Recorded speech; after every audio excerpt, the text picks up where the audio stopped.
नमस्कार, आप सभी का स्टडी हिंदी 786 यूट्यूब चैनल पर स्वागत है। आज का हमारा टॉपिक है कहानी और उपन्यास में अंतर। कहानी में जीवन की किसी एक घटना का वर्णन होता है।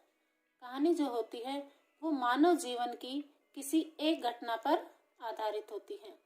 जैसे महाभारत में हम श्री कृष्ण से संबंधित किसी एक घटना का यदि हम वर्णन करते हैं, जैसे रासलीला का या फिर पूतना वध का, तो वो कहानी में आती है। उपन्यास में संपूर्ण जीवन का चित्रण होता है, यानी मानव के लगभग संपूर्ण जीवन का जहाँ पर चित्रण किया जाता है वह उपन्यास में होता है। कहानी का जो आकार है वो छोटा होता है, क्योंकि जीवन की किसी एक घटना पर आधारित है तो आकार छोटा होता है। उपन्यास का जो आकार है वह बड़ा होता है। कहानी में केवल एक ही मुख्य कथा होती है। कहानी की जो कथा होती है वो एक ही मुख्य कथा होती है।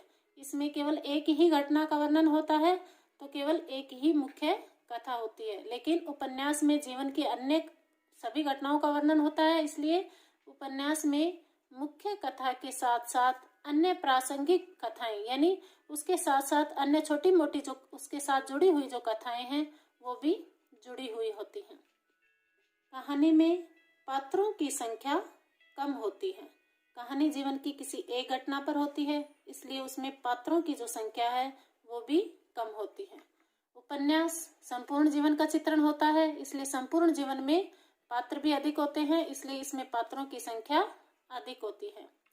कहानी को एक बैठक में पढ़ा जा सकता है, अर्थात कहानी जब हम पढ़ने बैठते हैं तो केवल एक बार बैठने पर भी हम उसे पूरा कर सकते हैं।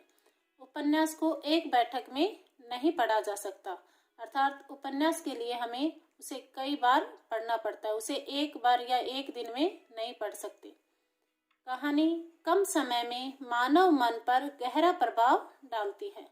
कहानी जो होती है वो तुरंत ही मनुष्य के मन पर प्रभाव डाल देती है, यानी मनुष्य के मन को तुरंत ही प्रभावित करती है। उपन्यास में यह सब कार्य धीमी गति से होता है, अर्थात उपन्यास मानव मन पर धीरे धीरे प्रभाव डालता है। उपन्यास जो होता है वो मनुष्य के मन को धीमी गति से प्रभावित करता है। कहानी में घनत्व और गहराई अधिक होती है, जबकि उपन्यास में घनत्व और गहराई के साथ विस्तार और फैलाव भी होते हैं। क्योंकि यहाँ पर यह छोटी होती है कहानी, इसलिए इसमें विस्तार नहीं होता, फैलाव नहीं होता, जबकि उपन्यास में गहराई के साथ साथ विस्तार और फैलाव होता है, क्योंकि उपन्यास जो होता है वो अधिक बड़ा होता है।